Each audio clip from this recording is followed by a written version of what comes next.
2009년 9월 3일 목요일입니다. 땡종 성도님이 나에게 기도를 받고 싶다는 강한 감동이 어제에 이어 오늘도 와서 예수님께 여쭈니 사역을 받으라고 하셨습니다. 초원교회에 온 지 처음 받는 사역이었습니다. 아래 강단으로 가서 무릎 꿇고 기도하면서 사역을 했습니다.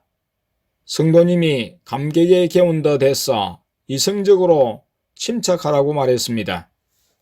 처음엔 별 반응이 없다가 점점 무기에 성도님이 반응하기 시작했습니다.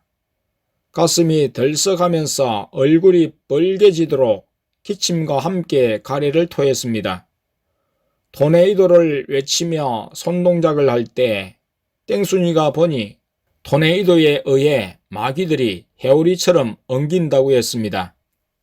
내가 다른 무기를 외칠 때 불이 나가는데 땡종 성도님 입에서는 연기가 나더라고 했습니다. 마귀들이 배에서 올라와 목에서 많이 엉겨 있다고 해서 무기를 목에 집중했습니다. 마귀들이 입으로 또 머리로 많이 빠져나갔다고 했습니다. 성도님은 무기를 외칠 때 약간의 뜨거움을 느꼈고 몸이 진동했다고 했습니다. 땡순이가 보니 마귀들이 고통하지 않는 것처럼 위장도 했다고 했습니다. 무기에 의해 몸 안에 마귀가 반응할 때는 마귀의 움직임을 의지적으로 억제할 필요가 있습니다. 무기 사역을 할 때 마귀뿐만 아니라 사역을 받는 당사자도 마귀가 장악한 관계로 연결되어 고통당하지만 의지로서 억제하면 마귀가 더욱 고통을 당하며 빠져나간다는 사실입니다. 사역을 목 부분에 집중했을 때 성도님은 현기증이 나면서 쓰러질 것 같았다고 했습니다. 예수님이 둘째를 통해 사역을 그만하라고 하셔서 그만했습니다. 2009년 9월 3일 목요일입니다. 오후에 땡땡다움 집사님으로부터 아내가 전화를 받았습니다. 엊그제도 그랬지만 어제도 가래에 피가 섞여 나와서 아내가 병원에 가서 검진을 받으라고 했습니다. 어제 평일에는 직장 출근으로 시간 내기가 어려우니만큼 토요일에 보건소에 가서 진찰을 받아보라고 했습니다. 오늘 땡땡시 보건소에 전화를 거니 토요일은 휴무일이라는 소리를 듣고 직장에 말을 해서 시간을 내어 보건소에 갔다고 했습니다. 보건소에서 가래에 피가 나오는 것을 보고 위험한 상황이라고 판단하여 땡땡 병원으로 가라고 해서 그곳에 들려 엑스레이를 찍었는데 예전에 알았던 폐결핵과는 다른 증상이 보인다고 하면서 자기들로서는 정밀 검진이 어렵고 위급한 만큼 더 큰 병원으로 가라고 해서 병원에 추천을 부탁하니 부산 땡병원을 말해 주었다고 했습니다. 그곳에 전화하여 내일 오후 2시로 진료 예약을 해 두었다고 했습니다. 마침 땡범 성도님은 오늘 직장에 자제가 들어오지 않아 내일은 출근을 하지 않는다고 했습니다. 서울에 있었으면 마음이 불안하고 염려가 되었을 텐데 부부 모두 불안하지 않고 담담하다고 했습니다. 예수님이 계시고 예수님의 인도를 따라가기 때문이었습니다. 2009년 9월 4일 금요일입니다. 아내는 땡땡다움 집사님 부부와 함께 부산 땡병원으로 갔습니다. 오후 2시에 진료가 예약되었는데 예약된 부서는 혈액종양진료실이었습니다. 의사 선생님이나 간호사가 보고 자기들에게 오는 것이 아니라 호흡기 질환과로 가야 된다며 친절히 안내하며 그쪽으로 예약을 돌려주었다고 했습니다. 기다리지 않고 바로 진료와 검사에 들어갔고 병원에서 피가 나온다고 입원을 하라고 해서 아내가 보정을 써므로 입원이 되었다고 했습니다. 재산세 납부 영수증이 있어야 하지만 입원을 해 주었고 검사가 마무리되기 전에 입원부터 되는 일은 드물다고 했습니다. 입원 후 나머지 검사를 하고 아내와 땡범 성도님은 저녁 무렵에 교회로 왔습니다. 검사 결과는 며칠 더 있어야 했습니다. 땡땡다움 집사님은 주사를 맞은 것 때문인지 밤부터는 가래가 나오지 않는다고 했습니다. 가래에 피가 섞여 나오는 것이 중단된 것이었습니다. 2009년 9월 5일 토요일입니다. 오후에 땡땡다움 집사님으로부터 소식을 들었습니다. 진단의 결과가 완전히 나온 것은 아니지만 담당 레지던트라는 분이 월요일에는 수술해야 한다고 했습니다. 왼쪽 폐가 거의 못쓰게 되었고 기관지 확장까지 되어 왼쪽 폐를 드러내는 수술을 해야 한다는 것이었습니다. 생명에는 지장이 없다고 하며 보호자의 동의서가 있어야 한다고 했습니다. 아내가 신방을 예수님께 여쭈자 신방을 가라고 하셔서 땡명 집사님의 차로 세 사람이 갔다 왔습니다. 수술을 앞둔 만큼 땡땡다움 집사님에게는 형제들에게 연락을 하라고 했습니다. 땡범 성도님은 퇴근하고 바로 병원을 다녀와서 밤 기도에 참석했습니다. 땡범 성도님이 친정 모친과 언니들에게 전화를 거니 모친은 수술을 하지 말고 기도원에 가라고 했다고 했습니다. 2009년 9월 6일 주일입니다. 예배를 마치고 점심을 먹고 교회당에 있은 지 얼마 안 되어 예수님이 땡엄 집사님 부부만 남고 다들 집으로 가라고 하셨습니다. 아내가 땡땡다움 집사님 신방에 대해 여쭈니 둘째를 통해 가라고 하셨습니다. 누구와 가라고 하시는지를 여쭈니 성도님들과 함께 갔다 오라고 하셨습니다. 땡명 집사님과 땡종 성도님 차 2대에 나누어 타고 병원을 갔습니다. 땡범 성도님은 어제 직장에는 며칠 동안 남편의 병간호로 출근할 수 없다고 하고 오늘 병원에 우리와 같이 갈 때 머물 수 있는 짐을 챙겨 갔습니다. 아직 땡땡다움 집사님은 쌩쌩했습니다. 다른 환자들에 비하면 환자로 보이지 않는 모습이었습니다.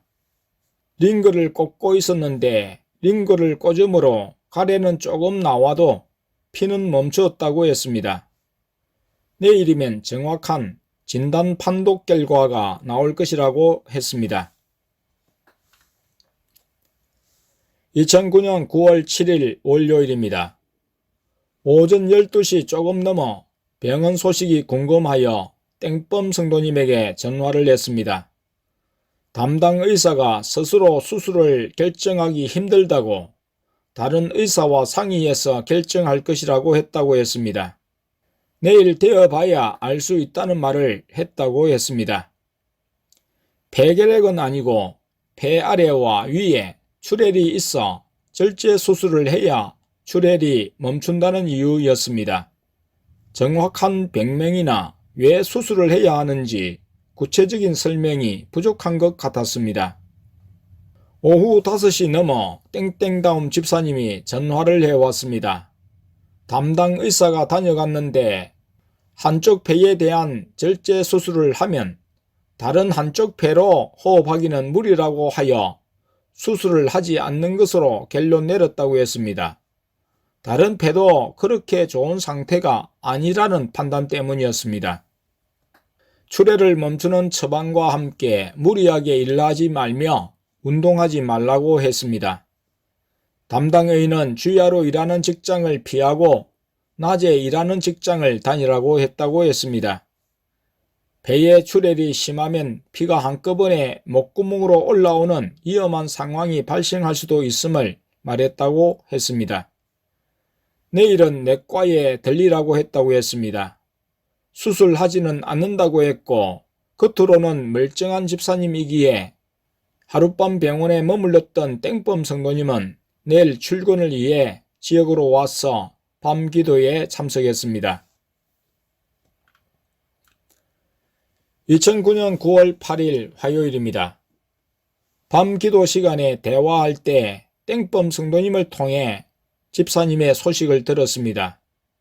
담당 의사가 좀 검사를 하고 내일 수술을 할 것인지 결정할 것이라고 했다고 했습니다.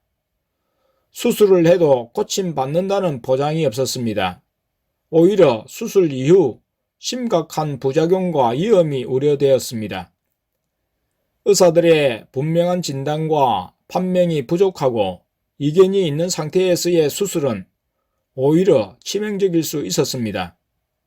월요일 수술이 들어갔으면 몰라도 지금에 와서 보니 예수님이 수술하지 않는 쪽으로 인도하심을 알 수 있었습니다. 주일 설교 본문이었던 마태복음 8장에서처럼 돈으로 고칠 수 없고 의술로도 고칠 수 없는 병은 오직 주님만이 고칠 수 있기에 주님께 더 부르짖어 기도하며 주님을 붙들어야 했습니다. 삼위일체 하나님이 계신 초원교회에서 고침을 받아야 했습니다. 그리고 더 이상의 입원비와 수술비는 예수님이 보장해 주시지 않으면 감당하기 어려운 일이었습니다. 육신적인 문제로 인해 영적인 중심을 자칫 잃을 수 있었습니다. 이젠 문제를 안 만큼 주님께 기도하는 것밖에 없음을 알았습니다. 땡범 성도님에게 이런 상황에 대해 인식하고 땡땡다움 집사님에게 말하라고 했습니다. 2009년 9월 9일 수요일입니다. 땡범 성도님은 땡땡다움 집사님에게 진지하게 말하기 위해 오늘 출근을 하지 않고 바로 병원으로 가서 교회에 있었던 일을 알렸습니다. 땡땡다움 집사님도 감동이 왔다고 하면서 이내 퇴원 수속을 밟았습니다. 담당 의사에게 더 이상은 입원비 그리고 수술비가 없다고 하자 아무 이의 없이 퇴원 일자를 진행했다고 했습니다. 내과 의사는 수술을 말했지만 흉부외과 의사는 수술에 대해 회의를 표명한 여건이어서 병원 측에서도 퇴원을 미룰 이유가 없었습니다. 땡땡다움 집사님은 여동생이 빌려준 돈으로 퇴원을 했습니다. 일주일치의 약을 받았습니다. 부부는 교회에 들려서 기도하고 저녁을 함께 했습니다. 예수님이 땡땡군에 가서 저녁을 먹으라고 하셨습니다. 땡땡다움 집사님은 지금의 직장이 주야간이지만 편하다고 했습니다. 낮에 직장에서 전화가 와서 계속 다닐 것인지 여부를 물어 내일 알려주겠다고 했습니다. 집사님이 예수님께 지금 다니는 직장으로 나갈까요? 하고 여쭈니 예수님이 지금 다니는 직장은 그만두라고 하시고 다른 직장을 구하라고 하셨습니다. 집사님은 편하다고 하지만 주야간이 바뀌므로 육체에는 무리가 된 모양이었습니다. 지금 직장에 나간 것과 병원 진료를 통해 몸 상태를 알게 하신 것도 예수님의 인도의 과정인 만큼 또 예수님의 인도에 따르면 되는 것이었습니다. 2009년 9월 10일 목요일입니다. 생각해보니 성도님들에게 이런저런 일이 생겨도 믿음을 가지고 대응하며 성도님들을 통해 받는 괴로움을 내 몸에 채우며 기뻐해야 함을 깨닫게 됩니다. 그리고 땡땡다움 집사님 가정에 이런 일이 생긴 측면에는 목사인 나와 사모인 아내의 불찰도 있음을 깨달았습니다. 최근 다른 성도님들의 집 이사를 통해 이 땅에서의 좀 사는 것에 성도들의 관심이 갔고 땡땡다움 집사님 집도 한 직장에서 꾸준히 직장 생활을 하여 돈을 모아 전세집도 마련하고 살라고 했었습니다. 언제까지 원룸에서 비싼 월세를 내며 살겠느냐고 했습니다.